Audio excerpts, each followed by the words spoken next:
Hello, dear students. Welcome in this 22nd lecture of management. Hope you will enjoy the lecture. Before I start this, I would like to recapitulate whatever I have discussed in the previous lecture.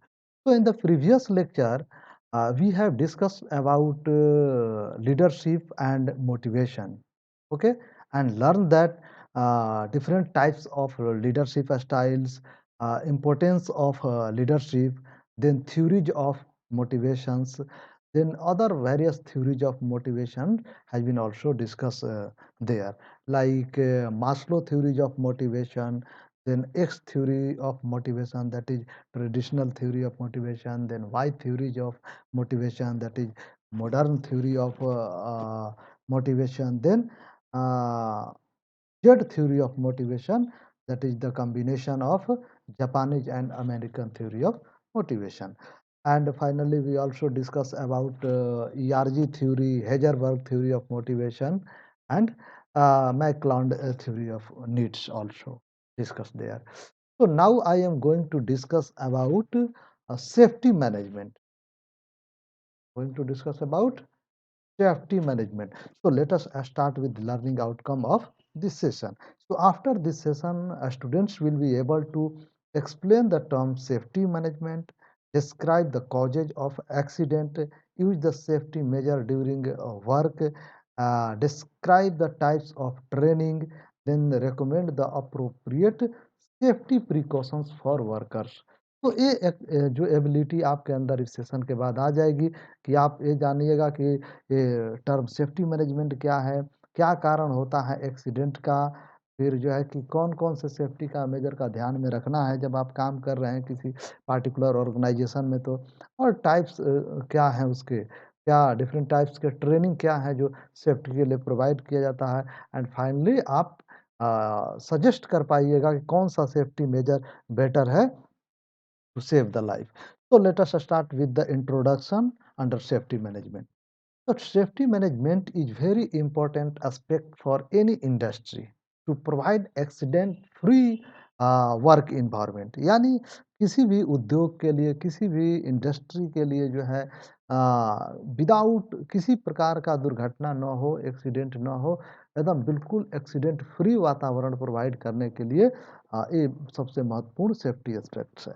Safety means continuing and health living without injury, healthful living without injury, बिना किसी घटना के, बिना किसी चोट के आप अपना काम को कंटिन्यू रखिए. Safety is freedom from harm and freedom from danger of harm. ये आपको जो है किसी प्रकार के हार्म होने से, किसी प्रकार के नुकसान होने से आपको स्वतंत्र रखता है. The word safety also refers to precautions people take to prevent accident, harms, danger, damage, loss, even pollution also. Huh. So safety also deals with improvement in the working condition for better health. ना, तो ये सारी चीज़ें चाहे वो किसी प्रकार का हार्म हो, डेंजर हो, डैमेज हो, लॉस हो, इनसे आपके बचाव के लिए पूर्व उपाय सजेस्ट करता है.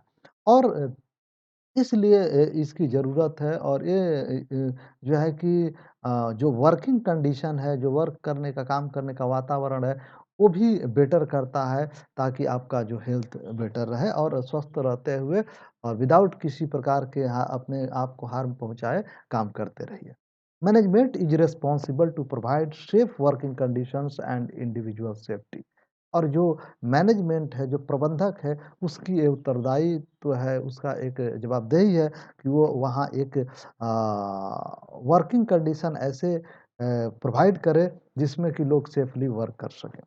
Safety management is aimed at creating and maintaining A work environment that is safe for employees. और इस मैनेजमेंट का, सेफ्टी जो सुरक्षा प्रबंधन का लक्ष्य ये होता है कि इस प्रकार का वर्क का वातावरण वहाँ क्रिएट करे, वहाँ रखे, बनाए रखे, ताकि जो एम्प्लॉयज हैं वो अच्छे से वहाँ काम कर सकें. Therefore safety management includes following aspects. अब उसमें कौन-कौन से एस्पेक्ट्स इंक्लूड किया जाता है? तो फर्स्ट है डेवलपिंग सेफ वर्किंग प्रोसीजर, काम करने का एक सुरक्षित वर्क प्रोसीजर आप डेवलप कीजिए। Making sure that right safety equipments is available, ये भी आप सुनिश्चित कीजिए कि वहाँ जो है जो सही सेफ्टी इक्विपमेंट्स हैं वो वहाँ अवेलेबल है किसी पार्टिकुलर वर्कर को काम करने के लिए। Implementing any protective measures that may be necessary to reduce the risk of harm at the work place, और इस तरीके के जो प्रोटेक्टिव मेजर है, जो सुरक्षा कवच है, उसको भी आप वहाँ पर इम्प्लीमेंट कीजिए ताकि जो है वर्क प्लेस पर किसी भी प्रकार के नुकसान होने की प्रोबेबिलिटी जो है घट जाए ना।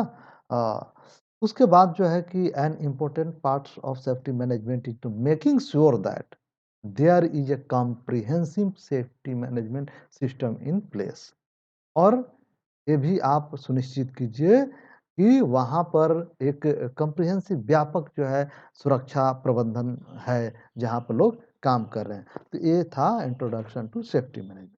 अब कॉजेज ऑफ एक्सीडेंट, भाई एक्सीडेंट होता क्यों है, what are the reason of accident, तो उसके बहुत सारे कारण हैं, चाहे वो फिजिकल कारण हो सकते हैं, साइकोलॉजिकल कारण हो सकते हैं, मनोवैज्ञानिक कारण हो सकते हैं। क्यों एक्सीडेंट होता है, तो इसको थोड़ा हम लोग विस्तार से अब चर्चा करते हैं इसका। तो पहला है कि accidents are mishappenings which result in loss of life and property, वह एक जो है कि मिसहैपनिंग है और जिसका परिणाम ये होता है कि या तो जीवन की जो है कि लॉस होता है या संपत्ति का लॉस होता है किसी न किसी प्रकार से।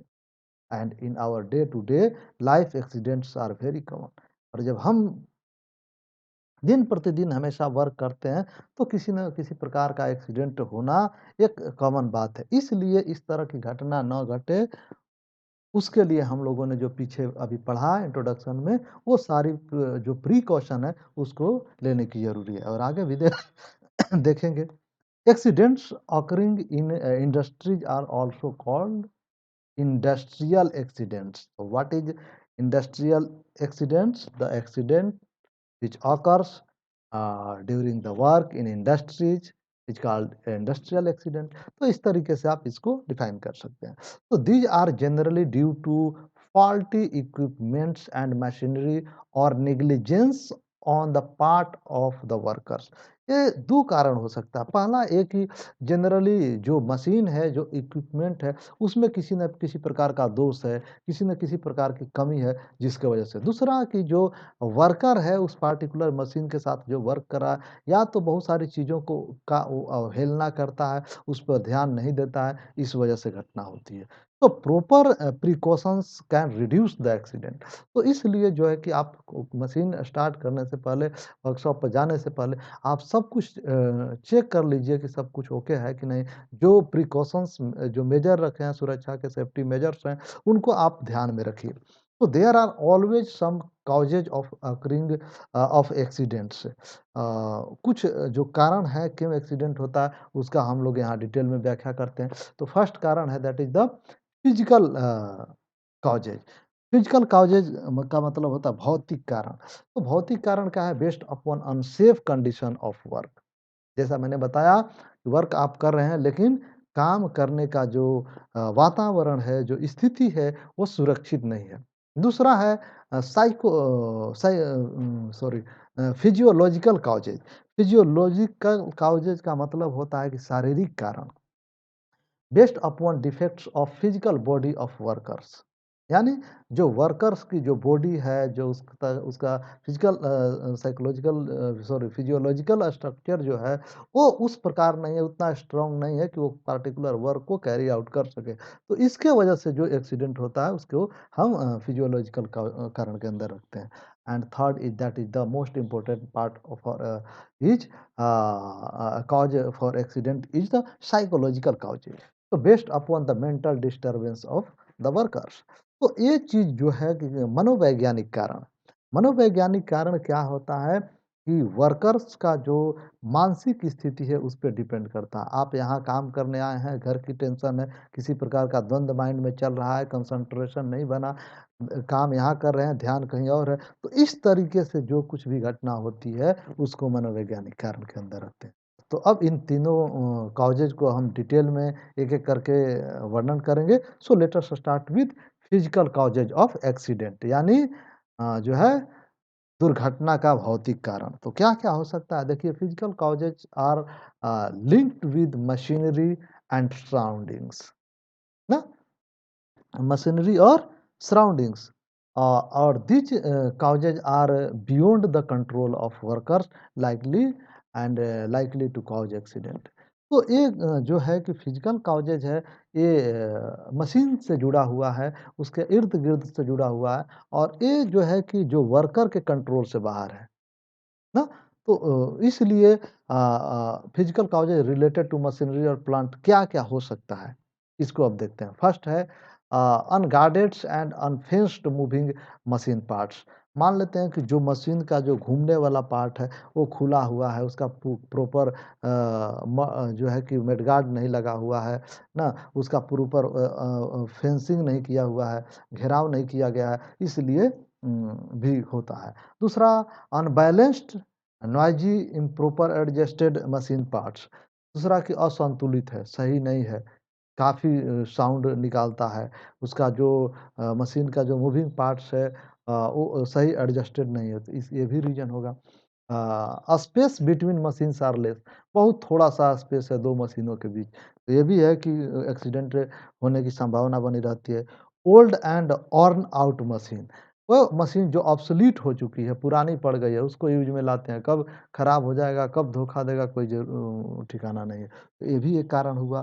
दूसरा, इम्प्रॉपर इंसुलेशन ऑफ इलेक्ट्रिकल और इलेक्ट्रिक सर्किट्स एंड मशीनरी, जो उचित तरीके से उसका इंसुलेशन जो है, तापरोधन जो है वो नहीं किया गया, इससे भी जो है होता है। Lubricated moving parts gate heated, जो लुब्रिकेटेड जो घूमने वाला पार्ट है वो काफ़ी हीट हो गया, ये भी कारण हो गया। इम्प्रॉपर प्लांट लेआउट, जो प्लांट का लेआउट है वो सही नहीं है, उचित तरीके से नहीं है, तो ना सेफ्टी पॉइंट को ध्यान में रख के नहीं बनाया गया, तो ये भी एक कारण है। दूसरा है causes related to tools and materials. Physical जो है कि कॉजेज के अंदर जो टूल्स से रिलेटेड जो घटना होती है उस पे अब हम देखते हैं। तो पहला है कि डल और डैमेज टूल्स आप ले आए हैं, बेकार टूल्स है, टूल्स विदाउट हैंडल, बिना कोई भी जो सामान है बिना हैंडल्स के है।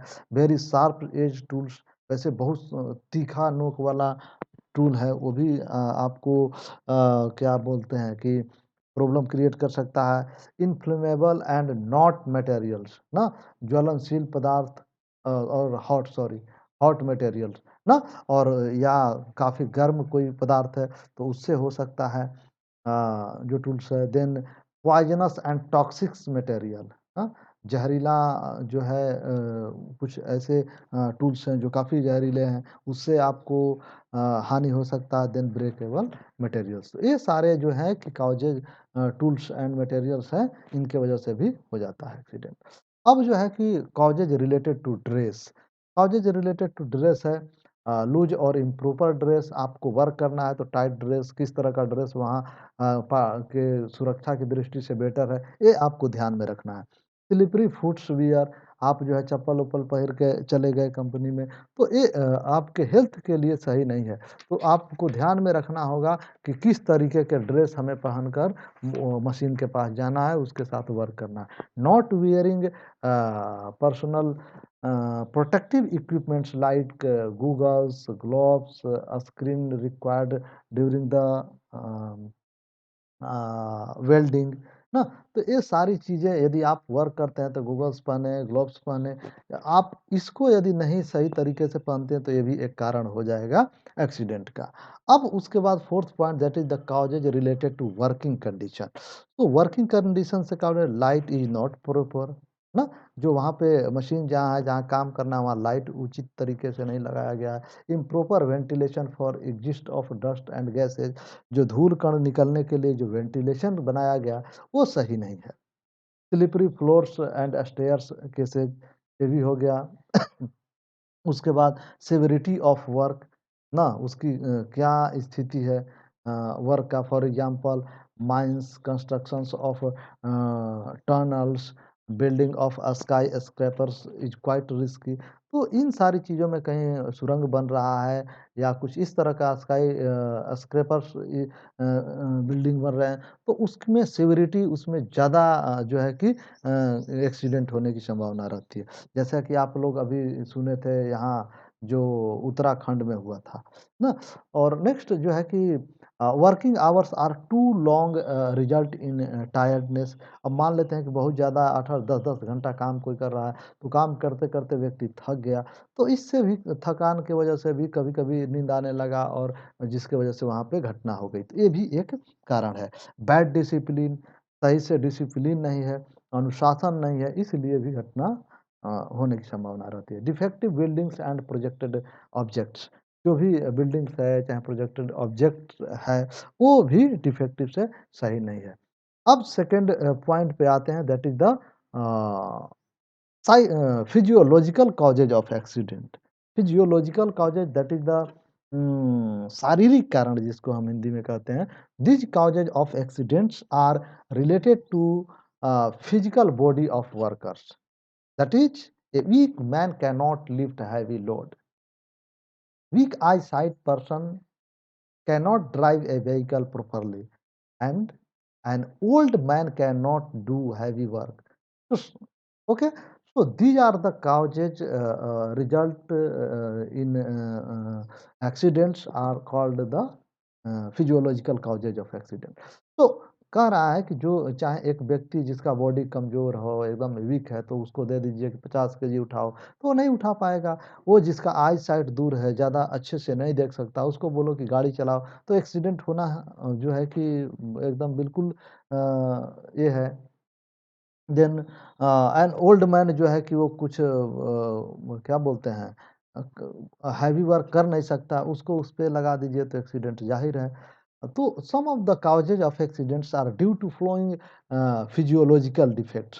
तो कौन-कौन से एक्सीडेंट उसमें होते हैं उसको हम देखते हैं। जैसे वीक आई साइट से, जो वीक आई साइट से दूर देखने वाला कार्य है, वो नहीं कर सकता व्यक्ति और वहीं कार्य पे उसको लगा दिया जाता है, तो एक्सीडेंट होना स्वाभाविक है। देन पुअर लिसनिंग पावर, ये भी एक कारण है। वीक हेल्थ, हेल्थ सही नहीं है, काफ़ी स्ट्रॉन्ग मजबूत नहीं है किसी पार्टिकुलर मशीन पे वर्क करने के लिए, तो ये भी इसके कारण भी एक्सीडेंट हो जाता है। एनी पार्ट ऑफ बॉडी में बी डिफेक्टिव, यदि कोई शरीर का अंग आपका डिफेक्ट है, किसी प्रकार के उसमें कष्ट है, तो उससे भी हो जाता है ना। देन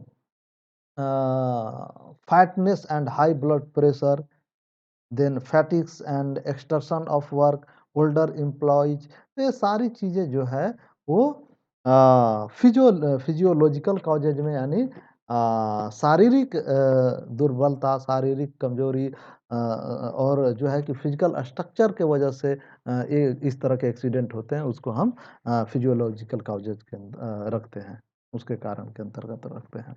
अब जो है साइकोलॉजिकल कॉजेज ऑफ एक्सीडेंट्स, तो these are linked with mental disturbance of individual workers. This is not some external environment but the internal characteristics of the employees that the accidents occur to him.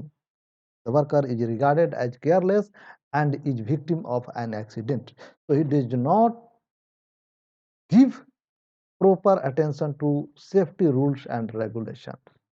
यानी जो इस तरह के accidents हैं, जो psychological कारण से होते हैं, मनोवैज्ञानिक कारण, उसमें ये है कि उसकी मेंटल डिस्टरबेंस, इंडिविजुअल जो पार्टिकुलर वर्कर है, उसका मानसिक तनाव है, इसकी वजह से होता है। और जिसके कारण वह कि और ये होता है कि चाहे आंतरिक वातावरण से हुआ हो, बाहरी वातावरण से हुआ हो, लेकिन उसके इंटरनल कैरेक्टरिस्टिक्स को, जो एम्प्लॉइज है उसके इंटरनल कैरेक्टरिस्टिक्स को प्रभावित करता है और जिसकी वजह से ये घटना घटित होती है। क्योंकि वो इंटरनली थोड़ा-सा डिस्टर्ब रहता है। The worker is regarded as careless, और उस समय जो है कि वो थोड़ा लापरवाह हो जाता है, is the victim of accident, क्योंकि वो सोच ही नहीं पाता है, उसका दिमाग कहीं और चलता रहता है, कहीं और उसकी ब्रेन में कोई और बात चलती रहती है। तो he does not given proper attention to safety rules and regulation, और वैसे ही काम करना शुरू कर देता है और जो रूल और रेगुलेशन सेफ्टी के प्रिकॉशंस बनाए गए हैं उस पर वो ध्यान नहीं देता। द वर्कर में involve himself in the accidents on the account of following. तो बहुत सारी चीज़ें हैं जिस पे कि वर्कर अपने आप को खुद ही मौत के मुँह में ले जाता है। तो कौन है? पहला his habits of ignoring the things, carelessness. हमेशा कुछ ऐसे वर्कर्स होते हैं, अरे छोड़ो ना क्या होने वाला है, कोरोना काल चल रहा है, सब लोग बाहर निकल के घूम रहे हैं बिना मास्क के, ये इग्नोरिंग द थिंग्स। कंपनी में आपको प्रॉपर वेंटिलेशन के वहाँ भी आपको गूगल्स लगाना है, ग्लव्स लगाना है, लेकिन अरे छोड़ो क्या कुछ नहीं होगा, जोश में काम कर रहे हैं। इसका रिजल्ट क्या हुआ? Ignoring the things. तो ये कारण हो सकता है। दूसरा फ्रस्ट्रेशंस वरी और डिप्रेशंस ना फ्रस्ट्रेट हैं या डिप्रेशन में है, ये भी कारण हो सकता है। Emotional unequilibrium due to mental tension ना मानसिक तनाव के चलते जो भी मानसिक तनाव है उसके कारण जो है आपके पास अनइक्विलिब्रियम हो जाता है। मानसिक तौर पे आप संतुलित अपने आप को नहीं रख पाते हैं, जिसके कारण ये घटना होती है। Improper condition between body and mental faculties जो हमारे शरीर है और इसके जो और हमारे बॉडी के जो और मानसिक जो छोटी-छोटी जो मेंटल फैकल्टीज हैं उनके बीच में यदि प्रॉपर उचित स्थिति न बनी रहे, उचित माहौल न रहे, दोनों के बीच में सही कोरिलेशन न रहे, तब पर भी ये घटना घटित होती है। Improper placements of employees that is he lacks aptitudes for the work and he is not interested in doing the work। कभी-कभी जो पोस्टिंग जो है या किसी उनका सही तरीके से नहीं हो पाता है, ना? उसका प्लेसमेंट सही जगह पर नहीं होता है, जिससे उसमें काम करने की कमी पाई जाती है, उसकी इच्छा नहीं होता है कि पूरे दिल से काम करे और ये भी एक कारण है जिसकी वजह से घटना होती है। देन नर्वसनेस एंड इम्पल्सिवनेस यानी कहो कि एक जल्दबाजी और आवेग में काम घबराहट से वो काम करना भी कारण है कि हमेशा नर्वस आप रहते हैं, जल्दीबाजी में कोई रहते हैं, तो ये भी रिज़ल्ट हो जाता है इसमें एक्सीडेंट का कारण हो जाता है। अब ओवर कॉन्फिडेंस बहुत ज़्यादा भी कॉन्फिडेंस होना घातक है। ओवर कॉन्फिडेंट रहिए, लेकिन ओवर कॉन्फिडेंस अपने पास मत रखिए, ये भी सबसे बड़ा कारण है। मिसलेनियस कॉजेज ऑफ एक्सीडेंट कुछ और काज हैं जैसे lack of training and experience यदि आपको सही तरीके से ट्रेनिंग नहीं दिया गया है एक्सपीरियंस सही नहीं है तब पर भी घटना घटित हो सकती है intoxication and use of wine opium etcetera या इंटॉक्सिकेशन का यूज जो है ये भी घातक है यानी कि नशा या कोई मादकता का आप यूज करते हैं जैसे शराब अफीम का सेवन करते हैं तो ये भी एक जो है एक्सीडेंट का कारण है ना अब सेफ्टी प्रिकॉशन आते हैं। अभी तक तो हम लोग ये जाने कि क्या-क्या कारण है मेंटल कारण, फिज़िकल कारण, साइकोलॉजिकल कारण ये सारी चीज़ें ना अब हम ये देखेंगे कि फिजियोलॉजिकल कारण की सेफ्टी प्रिकॉशन क्या है? क्या-क्या सेफ्टी हम अप्लाई कर सकते हैं इस तरह की घटना घटित होने से बचाने के लिए? तो an action taken in advance during the use of heavy machinery to protect against possible danger और injury is called safety precaution. तो व्हाट इज सेफ्टी प्रिकॉशन यदि पूछे तो 2 लाइन का आंसर इतना लिख दीजिए it is sufficient for you ध्यान रखिएगा। तो कोई भी घटना घटित ना हो जब कोई भी एक्शन लिया जाता है पहले ज़्यादा पहले जो किसी भी मशीनरी पर काम कर रहे हैं या कुछ भी कर रहे हैं, तो उनसे पहले लिया जाता है उसके प्रिकॉशन के लिए कि आपको क्या-क्या करना है, ताकि कोई किसी प्रकार के जान-माल की क्षति ना हो, तो उसे हम सेफ्टी प्रिकॉशन कहते हैं। तो following are some of the common precautions which should be observed from the safety point of view so to prevent accident ना, so as to prevent accident. यानी कुछ ये सारे पॉइंट दिए गए हैं जो आपको ध्यान में रखना है जब भी आप किसी भी कंपनी में आप वर्क करते हैं तो इन सब चीज़ को आप माइंड में रखिएगा ताकि किसी प्रकार का जो है घटना घटित ना हो। जान है तो जहान है, okay? So switch off the supply of electricity before working on live mains. If it is not possible to switch off the mains ensure your hands and feets are dry. पहले ये देखिए कि जब आप जो है कि काम करना शुरू करने जा रहे हैं तो जो भी इलेक्ट्रिसिटी सप्लाई है उसको स्विच ऑफ कर दीजिए। और यदि लगता है कि ये संभव नहीं है, इसको स्विच ऑफ नहीं किया जा सकता, तो आप ये सुनिश्चित कर लीजिए कि आपके जो है कि हाथ-पैर भीगे ना हो। और आप इंजीनियर हैं तो आप ये जान जाइए कि आप अच्छे से ये सारी चीज़ों को समझ सकते हैं, ठीक? Worker should be trained to use safety devices. और वर्कर्स जो हैं उसको ट्रेंड होनी चाहिए ना, क्यों ट्रेंड होना चाहिए? To use the safety devices, किस तरीके से हमें जो सेफ्टी डिवाइसेज है उसको यूज करना है, ठीक? Cross mark and identity of all accidents areas. कभी क्या होता है कि आप जो खतरा वाला जगह है उस पे क्रॉस मार्क रेड से लगा दीजिए। देखिएगा कभी भी इलेक्ट्रिसिटी वाला ऐसे आपको बना रहता है, उस पे दो ठो हड्डियों का चीज चिन्ह रहता है ना, यानी कि इसका मतलब ये हुआ कि ये खतरा वाला चीज़ है। इस तरीके से आप उसमें एक्सीडेंट प्रोन एरिया को इंडिकेट कर दीजिए। डिस्प्ले सेफ्टी पोस्टर, पोस्टर के माध्यम से सुरक्षा को दिखाइए कैसे आपको अपना बचाव करना है। देखिएगा बहुत सारे कंपनी में बहुत सारे जो बिजली पावर हाउस है वहाँ पर इस तरह का देखने को मिलता है। और बड़े-बड़े बिल्डिंग में लगे रहते हैं, किस तरीके से बचाव कीजिए। मॉल-वॉल में भी आप देखिएगा। Give sufficient training to new workers before putting them on job situations. यानी जो नए वर्कर्स हैं, जो नewly रिक्रूट होकर आए हैं, उनको काम पे लगाने से पहले उनको प्रॉपर ट्रेनिंग दीजिए ताकि इस तरह की घटना घटित ना हो। Conduct safety training lecture periodically, एक अंतराल पर हमेशा जो है सुरक्षा से संबंधित जो है लेक्चर कंडक्ट कराते रहिए ताकि लोग अवेयर रहें इससे।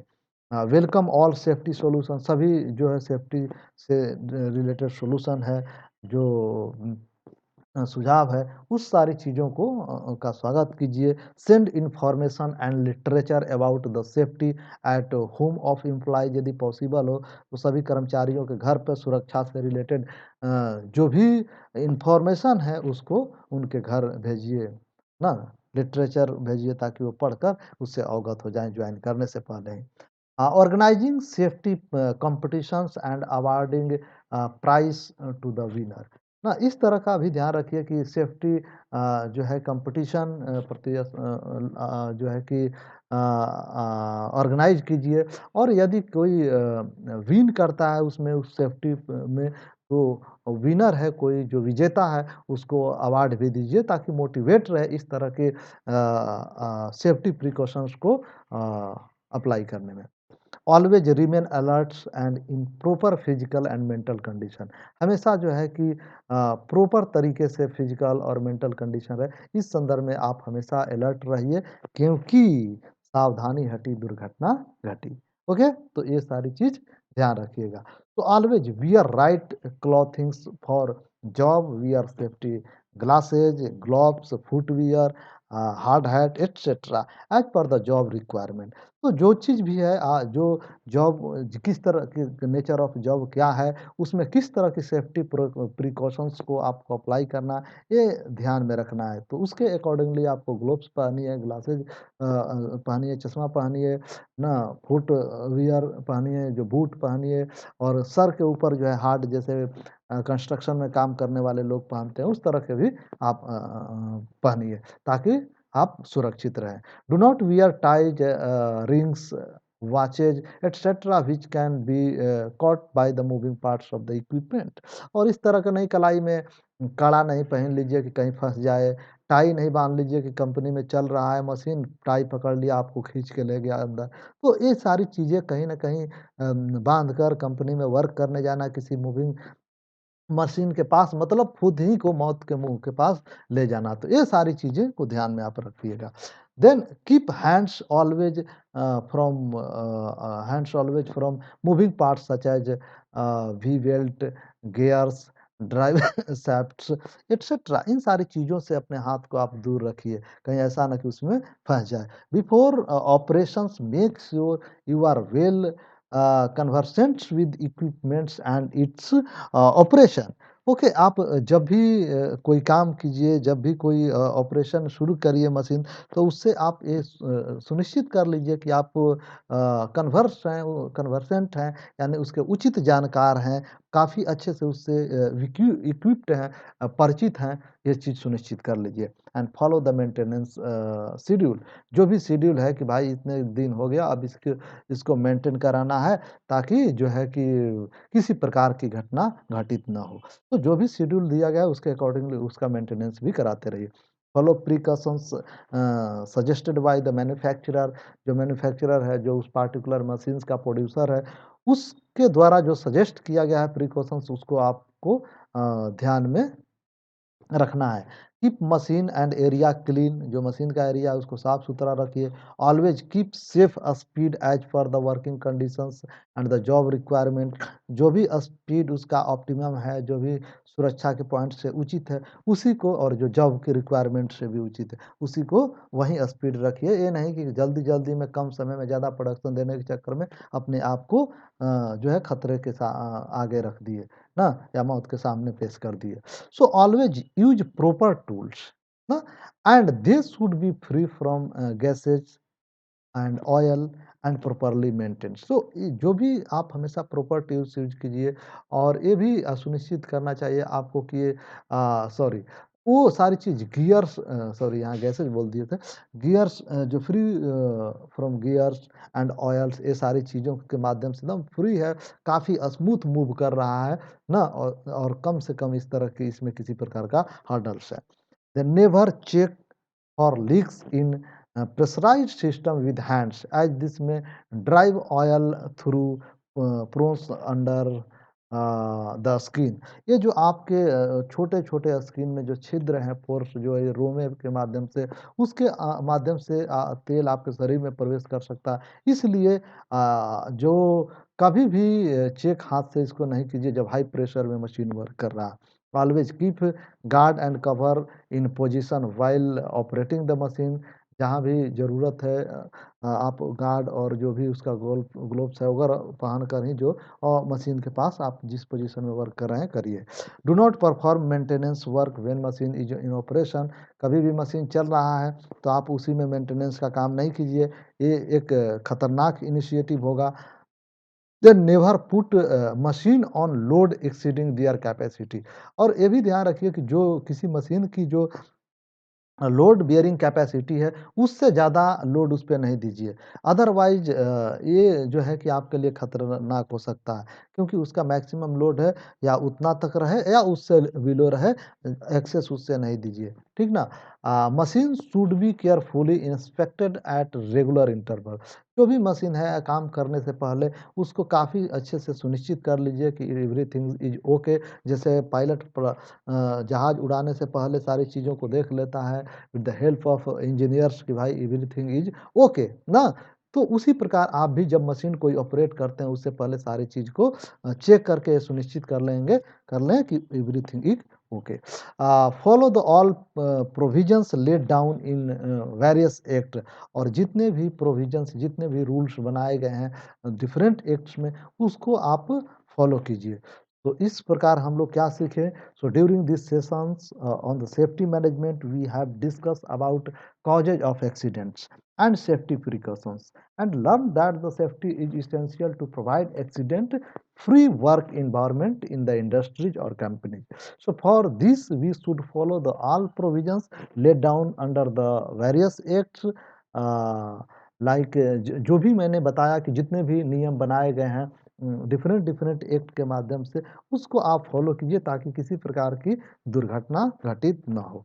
And introduction to factory act and ESI act would be discuss in the next lecture. Okay, so they here are some questions for self assessment. ये सारी क्वेश्चंस दिए गए हैं जो आप इसको सोल्व करके और अपने लर्निंग को चेक कीजिए कि आपने क्या सीखा, और ये सोल्व हो रहा है कि नहीं। यदि किसी प्रकार का दिक्कत हो तो ये सारे कुछ वर्ड्स हैं जहां आप देख सकते हैं, और ज़्यादा जानकारी के लिए ये बुक पढ़ सकते हैं। तो थैंक यू। इसी के साथ मैं इस सेशन को अंत करता हूँ। Thank you once again.